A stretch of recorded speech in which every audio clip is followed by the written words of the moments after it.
Hello students, ये आप लोगों के लिए वेरी इंपॉर्टेंट क्वेश्चन है जो आप लोगों के बहुत काम आने वाले हैं।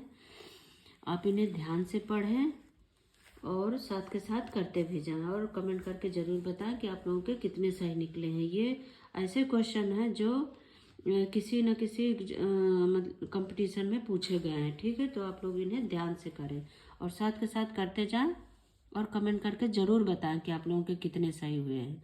ठीक है, तो हमारा पहला क्वेश्चन क्या है? किस देश के पास एक भी आर्मी सेना नहीं है? तो आइसलैंड। दुनिया का सबसे बड़ा क्रिकेट स्टेडियम कौन सा है? नरेंद्र मोदी स्टेडियम। ठीक है। तीसरा क्या है? तिरंगे पर अशोक चक्र किसने लगवाया था? भीमराव अम्बेडकर ने। फोर्थ क्वेश्चन है हमारा, भारत का स्वर्ग किसे कहा जाता है? तो जम्मू कश्मीर को। बुर्ज खलीफा को बनाने में लगभग कितना समय लगा था? 5 साल लगा था। ठीक है, अगला क्वेश्चन है हमारा, सौर मंडल का सबसे हल्का ग्रह कौन सा है? तो शनि ग्रह है। काला गुलाब किस देश में पाया जाता है? तुर्की में। लाल किले को बनाने में कितने वर्ष लगे थे? तो 10 वर्ष लगे थे। पाकिस्तान भारत से कब अलग हुआ था? 14 अगस्त 1947 में। भारत का लौह पुरुष किसे कहा जाता है? सरदार वल्लभ भाई पटेल को। अगला क्वेश्चन है हमारा, इनको आप साथ के साथ करते जाएं और कमेंट करके जरूर बताएं। सबसे प्राचीन वेद कौन सा है? ऋग्वेद। भारतीय संगीत का जनक कौन सा वेद है? सामवेद है।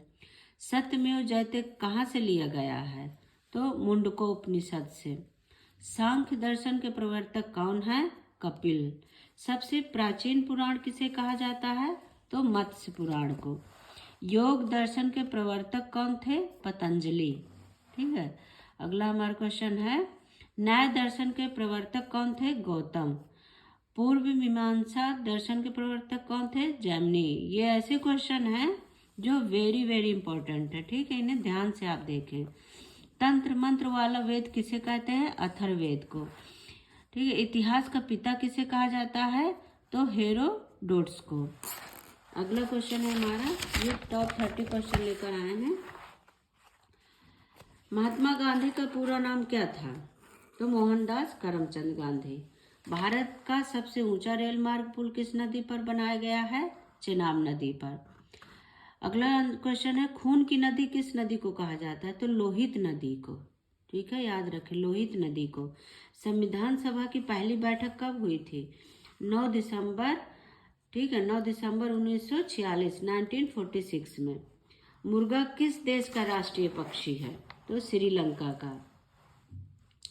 ठीक है, संसार की सबसे लंबी नदी कौन सी है? तो नील नदी है। कौन से ग्रह को सुबह का और शाम का तारा कहा जाता है? ठीक है, भोर का तारा। शुक्र ग्रह को। कई बार ऐसे भी पूछ लिया जाता है कि भोर का तारा किस ग्रह को कहते हैं? तो शुक्र ग्रह को।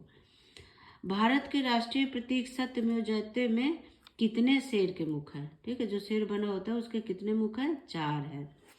भारत की पहली बोलने वाली फिल्म कौन सी थी? तो आलम आरा। ठीक है, आलम आरा। महाभारत के रचयिता कौन है? महर्षि वेद व्यास। तो इस तरह से आप लोगों के टॉप 30 क्वेश्चन कंप्लीट हुए। कमेंट करके जरूर बताएं और जीके के लिए ये चैनल को लाइक और सब्सक्राइब कर लें और देखते रहें। ठीक है बच्चों, थैंक यू, बाय बाय।